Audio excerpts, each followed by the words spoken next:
સુખમાં નોતરા એને જ અપાય કે જે દુઃખમાં વગર નોતરાએ ઊભા રહી ગયા હોય. ક્યારે તમારા ભૂતકાળ સાથે બંધાયેલા ના રહો. તે માત્ર એક પાઠ હતો, આ જીવનની સજા નહીં.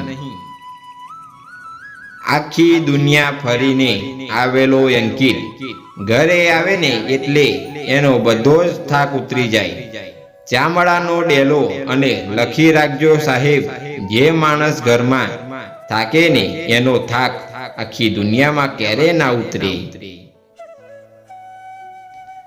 દુનિયા તમારા માટે ગમે તેવા વિચાર કરે, પણ તમે તમારા મનથી જો મજબૂત રહેજો, કેમ કે જેના મૂળમાં જ મજબૂતાઈ હશે તો વાવાઝોડા હલાવી નાખશે પણ પાડી નહીં શકે.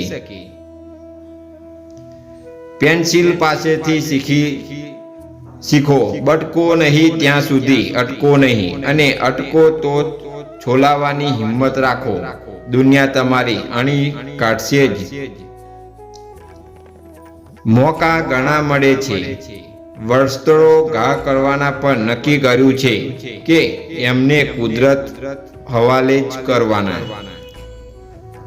મન થાય ને ત્યાં જ મરજી મુજબ જીવી લેવું, કેમ કે સમય ફરીથી એ સમય નથી આપતો સાહેબ. જિંદગી એ પણ એવી શાળા છે જ્યાં વર્ગ બદલાય છે, વિષયો નહીં.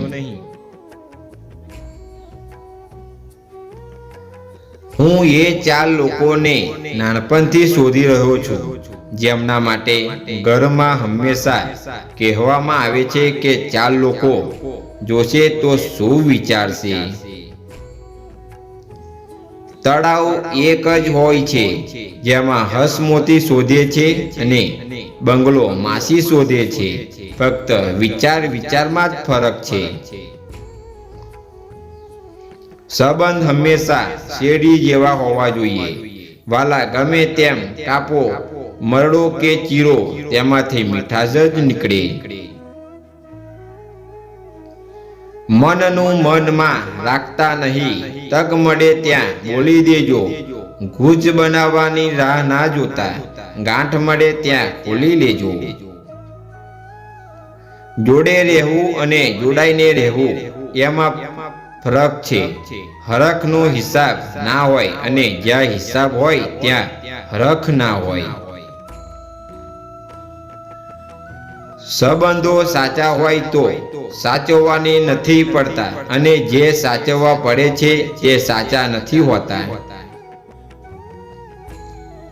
ગુસ્સાને કાબૂમાં રાખતા શીખી જાઓ સાહેબ, બાકી અહેસાસ થયા ત્યાં અફસોસ કરશો.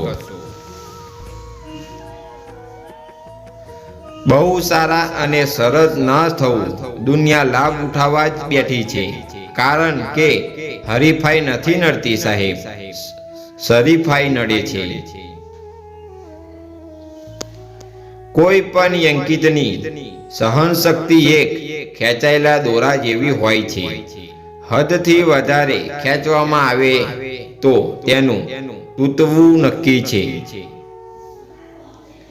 મામલો સુધારે તેને વકીલ કહેવાય, પરંતુ મામલો બગાડે તેને વકીલ કહેવાય. જીવનમાં બોલવું તો સહેલું છે સાહેબ, પણ સાંભળવું બહુ જ અઘરું છે. માટે મનગમતું બોલવા માટે અણગમતું સાંભળવાની તાકાત પણ હોવી જોઈએ. ભગવાન શ્રી કૃષ્ણને પણ મિત્રની માયા હતી, તો હું તો સામાન્ય માણસ છું. તમને યાદ કર્યા વગર કેમ રહી શકું. આપણી જિંદગીનો એક જ નિયમ, કોઈ સાથે ખોટું કરવાનું નહીં, અને કોઈ આપણી સાથે ખોટું કરે તો સહન કરવાનું નહીં. કોઈ સંબંધ નસીબથી જોડાય છે તો કોઈ ભાગ્યથી, અને જે આપણા માટે ખાસ થઈ જાય એને એમનો સંબંધ આપોઆપ જોડાઈ જાય છે. વિશ્વાસનો અર્થ એ નથી સાહેબ કે હું જે ઈચ્છીશ તે ભગવાન કરશે, પરંતુ વિશ્વાસનો અર્થ એ છે કે ભગવાન જે કરશે તે મારા માટે સારું કરશે. સહન કરતા શીખી જજો તો તમે સુદામા બની જશો, અને જો સુદામા બની ગયા તો કૃષ્ણને પણ તમારા પગ ધોવા પડે. અપેક્ષા પણ જ્યાં લાગણી હોય ત્યાં જ રખાય છે સાહેબ. બાકી બધી જગ્યાએ તો માત્ર વ્યવહાર જ સંચવાય છે. તમે ચિંતા કરવાનું અને મન પર લેવાનું છોડી દો. લોકો આપોઆપ તકલીફ દેવાનું છોડી દેશે. માં અને પત્ની બંનેમાંથી કોઈને પણ ઓછું ના આવવા દો. એક તમને દુનિયામાં લાવી દેશે અને એક પૂરી દુનિયા છોડીને તમારી પાસે આવી જશે. ખાવાના શોખીન માણસો પણ અજીબો ગરીબો હોય છે. હોટેલમાં ઘર જેવું ખાવાનું ઈચ્છે છે અને ઘરમાં હોટલ જેવું.